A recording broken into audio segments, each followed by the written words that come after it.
We've seen all the reports. I mean, Milton went from like a tropical storm to a Category 5, like almost overnight. What is it about this hurricane that's got everyone on high alert? What makes it different? It's all about speed with this one. It's what we call rapid intensification, and it's one of the biggest things that makes Milton so dangerous. Okay. We're talking less than 2 days to go from, a breezy Tuesday to a Category 5 monster. Wow. So you jumped 5 whole categories in, like 48 hours? That's kind of hard to wrap your head around. Yeah, it's pretty incredible. What causes that? Does it, like, hit the gym, the hurricane gym? Yeah. Like, how does that even happen? Yeah, you could say that.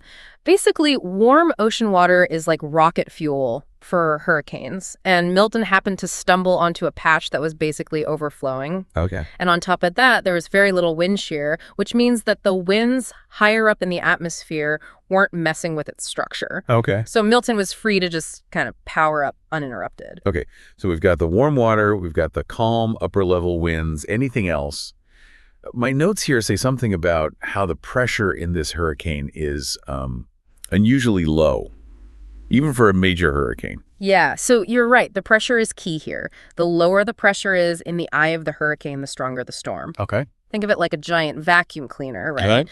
Milton's low pressure is trying to suck everything towards the center, which can lead to a much bigger, much more destructive storm surge. Okay, so low pressure equals a stronger suck, and a stronger suck equals a bigger problem for us here on land, right? Exactly.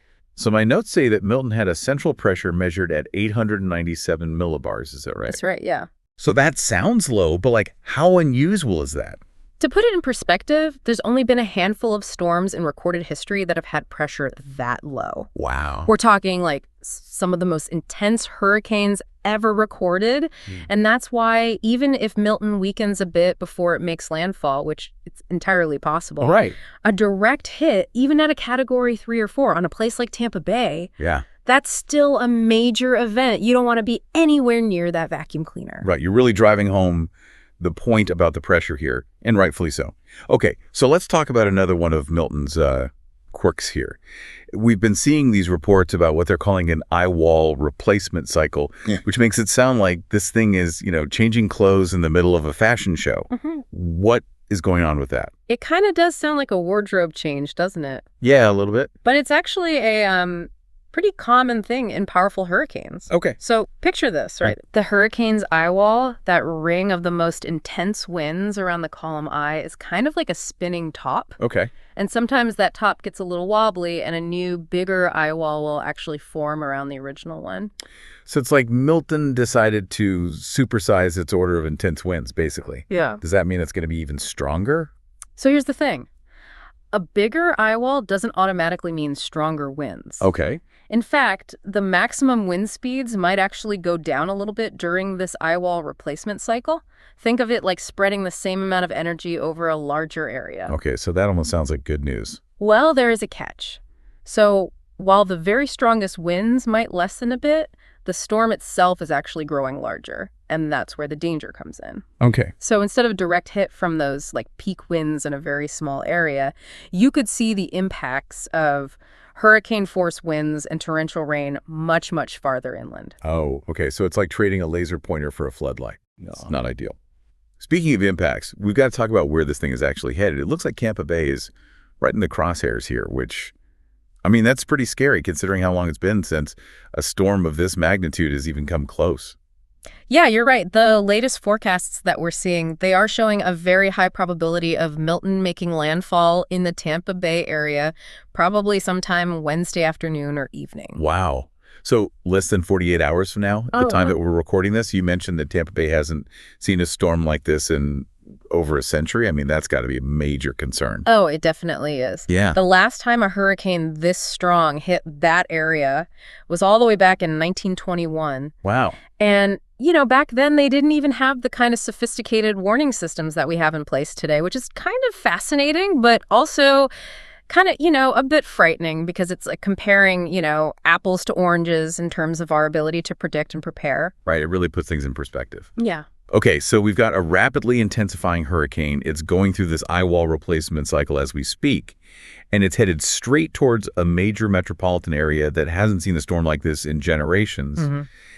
And then on top of all of that, we're seeing these reports about, it seems like these really intense hurricanes are happening more and more these days. I mean, is this climate change showing us what it can do? It's a really complicated issue, but the short answer is yes, warmer ocean temperatures are directly linked to climate change, and they act like, an energy drink for hurricanes. Okay. The science is pretty clear on that. So the warmer the water gets, the more fuel these storms have to work with. Exactly. It's like we're setting the stage for more intense hurricanes just by changing the base temperature of the ocean. Yeah, that's a little sobering.